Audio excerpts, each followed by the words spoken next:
Good morning. We woke up to this amazing campsite behind me. Yesterday, we drove up from Tucson, Arizona, all the way up here into the mountains of Colorado. Last night when we got into Durango, we found this amazing place called James River Grill, which is right on the river. Lots of outside patio seating and grass for the dogs. Has really good burgers. Sat outside, grabbed dinner right as they closed, and then we headed up in the mountains to find camp at dark. Come with us as we explore Colorado on our first full weekend adventure here as we head from Durango, Colorado, all the way through the mountains to EarthRoamer for some service and upgrades on Monday.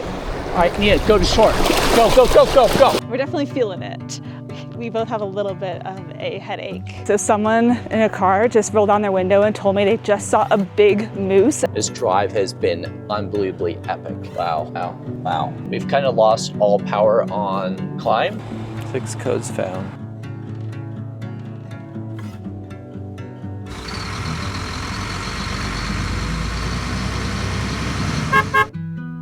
So today I have mapped out a bike ride up Engineer Mountain as a kind of getting acclimated to the altitude ride and warm up and to see kind of what it's like. And the other part of it is getting the dog out for a run, since she was kind of pent up in Arizona due to the heat. So it'll be a good exercise for her as well. Yesterday when we got into camp, I felt a little nauseous, a little winded, being in Arizona and then not being at elevation and then coming up to like around 9,000 feet was a huge change for my body and definitely kind of threw me last night. But I think after sleeping well, drinking some water, I'm feeling much better today. Make sure to drink a lot of water. Make sure Nia drinks a lot of water. I will. All right? All right, have fun. Bye. Take a lot of breaks. Nia has little lungs. It's only been 24 hours since we left Tucson, and I really don't like living in a mess, and especially when we're in a small space, staying on top of organizing is so important.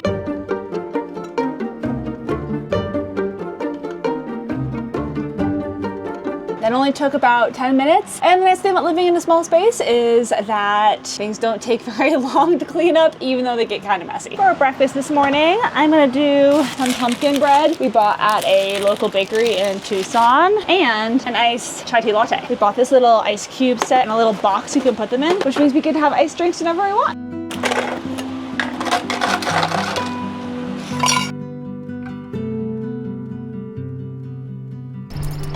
Hey, not too far.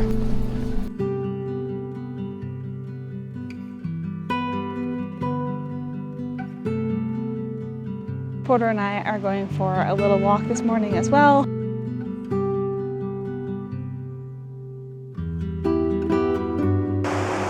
We just walked up a big hill, and honestly, I'm a little more winded than I typically am. I think the elevation is a really big change. I hope Jacob and Nia are doing okay on their ride. They're not pushing it too hard for the first time out in a week.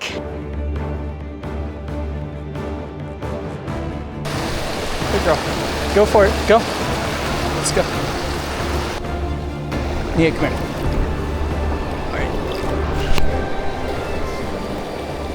All right, Nia, go to shore. Go, go, go, go, go. All right, stay, stay, stay.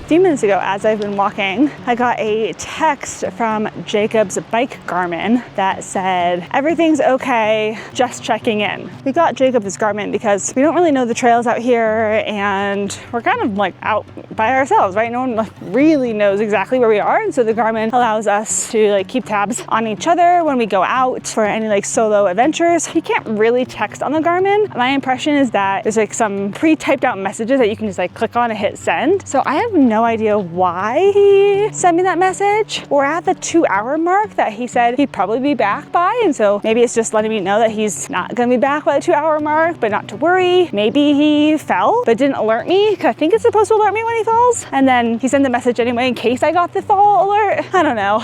Either way, I think I'm just gonna take it at face value that everything's okay, and we'll see when he gets back.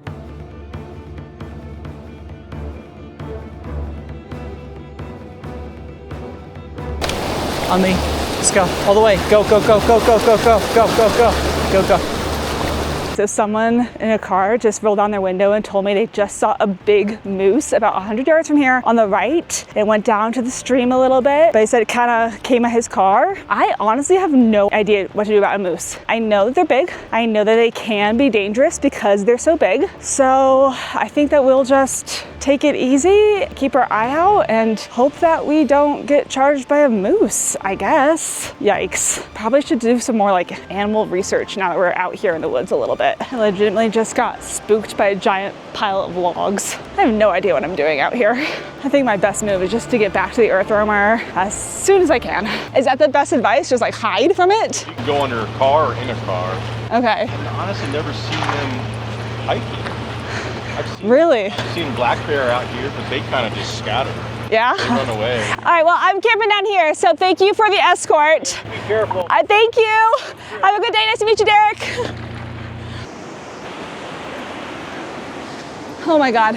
What an adventure. Porter and I made it back to the EarthRoamer thanks to Derek, who kindly escorted us back here. Definitely feeling a little bit more nervous about being here out on my own. Probably need to do some more research on the type of wildlife that we can see out here, what to do if we encounter them. Whew, what an eventful morning. Hopefully Jacob's okay out there with Nia.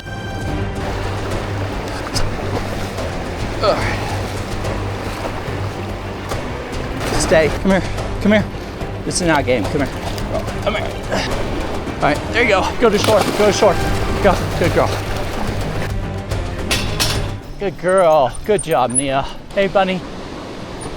How was your bike ride? We ended up doing the whole loop, and it was incredibly hard. There was so many creek crossings. Actually, it's not really a creek. It's more of a raging river, and it is cold, and it was steep, rocky, rooty, narrow, but it was a lot of fun. So we accomplished it. I think Nia has more energy left than I do. Porter and I had an equally as eventful morning. Oh yeah? We went on a walk, it was lovely. And then we were walking down and a car rolled down the road, they're like, hey, do you know where the waterfall is? And I was like, no, but I saw like the parking lot there and a trail that you have to walk, like maybe it's up that way. Yeah. They're like, okay, and then they said, just letting you know, I just saw a moose, so make sure to be careful. Whoa. And I was like, whoa, he's like, yeah, it's probably like 100 yards to the right, I saw it. And I was like, good to know. Wow. So Porter and I were like walking a little bit, feeling a little nervous, jogged a little bit, being like, we should probably get back. Yeah. And then we're like jogging a little bit, and then this guy comes back down the road. Obviously they didn't find the waterfall, and he kind of stops. He goes, did you see it? And I said, no, we were looking around, but like I didn't see anything. He goes, oh, I thought that's why you were running,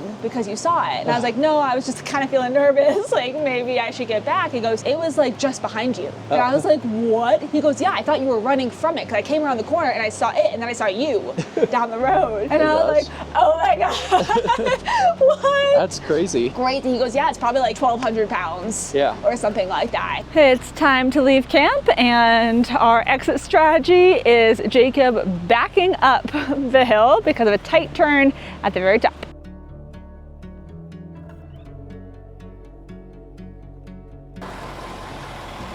Nice job. We originally had a few hikes planned for today, but we're going to can those because the mountain bike ride took a lot longer than expected, and I'm tired and Nia's tired and my back's hurting. So we're going to do some scenic stops instead and save the hiking for another trip. The first stop that's coming up here shortly is Mullis Pass Overlook. We're going to check out the view of the mountains.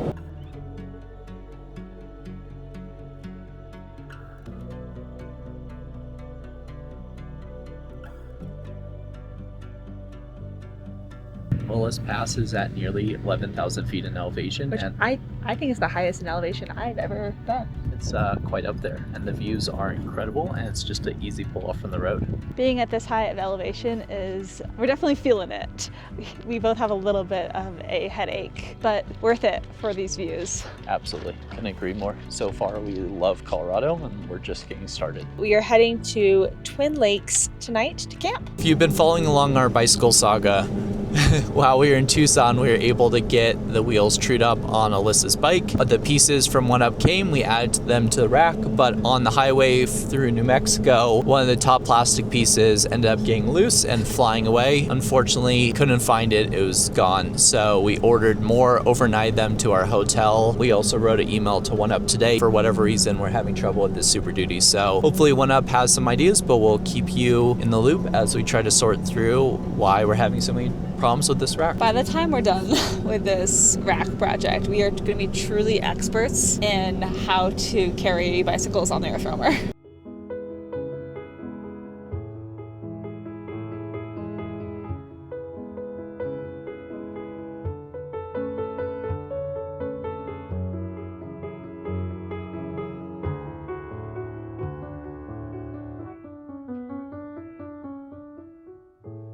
So we're just pulling around the final curve into Ouray, Colorado, and this drive has been unbelievably epic. So far, the approach to Ouray looks unbelievable. The slot canyon that everything's built in here is just, it's really amazing. We're just pulling through Main Street and it is packed. There are people everywhere and it is beautiful. This is going on my list of places to potentially buy a house and spend some serious time. It is unbelievably beautiful. Oh, it's a hot springs and pool. Oh yeah, look at that. Yeah, this is definitely on the list. Like this is, wow, that is epic. So far, loving Colorado. So here's the situation. We have a check engine light. We've kind of lost all power on climb. So right now it's barely maintaining enough speed to get up a hill. And we're not talking big hills at this point. We're out of the mountains. We're kind of more in the rolling hill section. My concern is if we're barely holding 40 miles an hour, if we're trying to go up through Leadville over to Breckenridge, we're never gonna make it up the hill. And I don't want whatever's happening to be a bigger issue where we get stuck. I'd rather get this to EarthRoamer without having to throw it on a flatbed if there's something majorly wrong with the engine.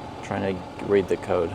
I'm just gonna have it scan the whole vehicle at this point and just see what's going on. 6 codes found. Okay, reductant pump A, control preference stuck off, passenger side crash sensor fault, radio frequency power output, sorry, the battery open. Does any of that explain what's happening? I don't know, I'm gonna research it. The pump thing might be. We have power, we were able to climb up to 68 miles an hour, which is great, and seems like it's working great again, which is wonderful. So we'll keep driving. It is a little weird, so we are gonna ask EarthRoamer about it when we're in on Monday. We are running now about an hour behind where we hoped to be, but when are we not running behind where we hoped to be? False alarm, back to not having any power. Oh boy, here we go. We made it to the town of Poncha Springs. It's officially dark out and we're gonna have dinner in this parking lot, and then we're gonna drive 1 more hour to Twin Lakes to try to find camp at dark. Good morning. We made it to camp super late last night, around 11 o'clock. The dispersed sites I had in mind were all taken, unfortunately. I guess that's what happens when you show up super late like that. Luckily, we found one of the last first come, first serve paid sites, which honestly, in a pinch, they've really helped. Overall, looking forward to today's adventures. We have some mountain biking. We're gonna try to make it to this historic lodge that's been decommissioned. Tonight, we'll be heading over to Wheeler Junction to the camp that we tried to go to. I think in our first video we might have showed it, where it was covered in snow with giant snowbanks. So super excited to check that out, and hopefully there should be no snow today and we should be able to find a nice campsite if we don't show up too late.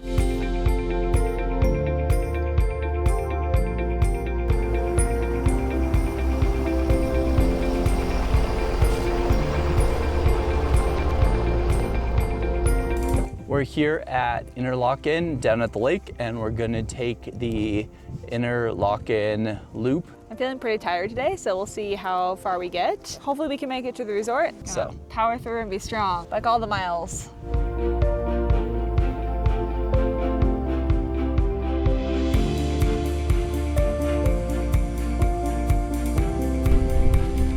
So when the dam was put in between the 2 lakes, it has caused the water level to rise, which ultimately was going to completely flood these old resort buildings. They became National Historic Sites, which means they moved both these buildings 150 feet up on the shoreline so they wouldn't be flooded and we could still see them and learn about this history. Oh, this is really pretty. So they were still working on restoring the whole building back to its like original state. And honestly, it looks really good in here. I'm impressed. It smells like where I went to camp growing up. It has that like lakefront, old wood kind of smell to it. If you're familiar, like if you know that smell, you know exactly what we're in right now. When this place was still a resort, it must have been like so upscale and beautiful. The bummer that it's not a resort anymore. I feel like this would be a really lovely place to stay. The lake is beautiful, the area is beautiful. These buildings are awesome. Like look at this detail here. Like, these are so pretty. Like the framing of all the doors, like it's just so intricate, all of this. Crown molding. Like it almost makes me want to buy and restore a historic house. Like not enough to do all the work. There's one more staircase. It's definitely better for someone your size, not for my size. Oh, it's like the, gosh, what are they called? Like the widows? Oh, yeah. I don't know. The ones where they go up in the house and like look for your lost lovers out at sea.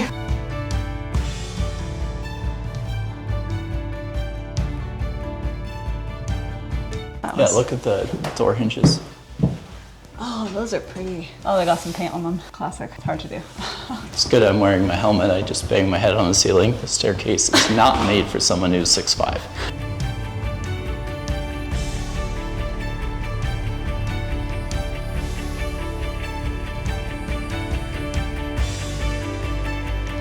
It sounds like the guy, Mr. Dexter, who built this whole thing, kept it running. And then when he died in 1899, it basically just fell apart. Definitely worth the ride out. And now we're gonna head back to the EarthRoamer and take the dogs hopefully for a swim on a beach. We just finished the ride and I am toast. Jacob is not, so he is making us some lunch and we're gonna have a picnic. What are we having for lunch, Jacob?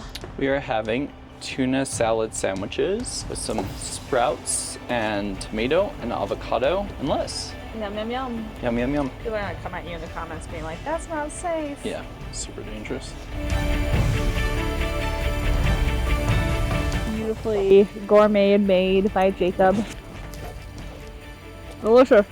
All of our trips since we officially moved into the EarthRoamer full time have felt pretty chaotic. We have to be at a certain destination at a certain time, including this trip down to EarthRoamer. But this afternoon, we're just like sitting, eating, hanging out. It feels so good. I'm excited because that means this is what everything is going to feel like after we finish this last trip, right? We get to set our own pace, and that will be a lovely pace.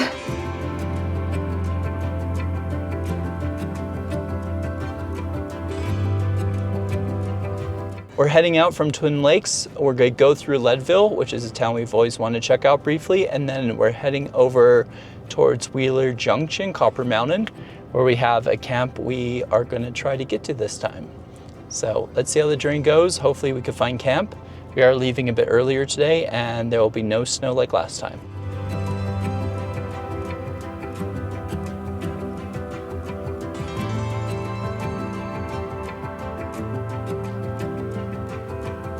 We just drove through Leadville and so far first impressions are it's a cute like mountain town. I would say for my choosing and preference, it seems like Ouray is probably my favorite. I would also probably guess without having looked that Ouray is also probably the most expensive and it's also the most remote town of all the towns.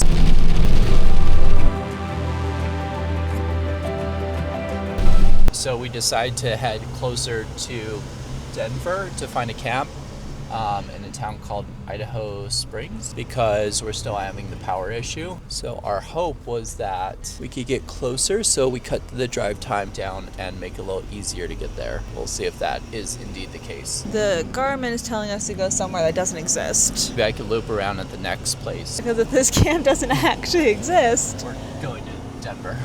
Getting a hotel, I guess, or something. Yeah, that's right. This is kind of the last place that we've seen that has some camping available. How's it going? How technical is the trail? Not super technical. Hey, Enough. Tight switchbacks? Yeah. Enough. That happens pretty quick. Enough. About a mile away, it's like Quiet. 4 or 5 pretty Quiet. Too tight for this, you think? I'm 30 feet. including your bikes. Yeah. Just gonna It'll be tight? back up it. Yeah. Okay, it'll be tight. But I think you can make it. Okay. Kind of slow too. Oh, okay. Branches. I'll find a different place. Don't worry. Yeah. I'm just trying to be honest. No, yeah. I think you can do it, but the switchbacks do the real time. Yeah. Always helpful to get tips from Someone else who's out locals. wheeling. Yeah. All right, well, I will call the hotel. hotel we're staying at tomorrow and see if we can do another night. And that might actually solve our where do we work tomorrow with the dogs. We have meetings all day. I have to Yeah. drop off the EarthRoamer problem. We could just go over to the back hotel. and just stay there. Yeah. Yeah, that might actually Yeah. work out. Okay.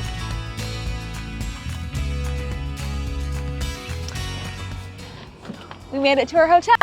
Feels a little silly staying in a hotel. We've got one in the back of our truck, but definitely the right call for tonight. Good morning. We got up this morning, got some coffee, and we are on our way to EarthRoamer.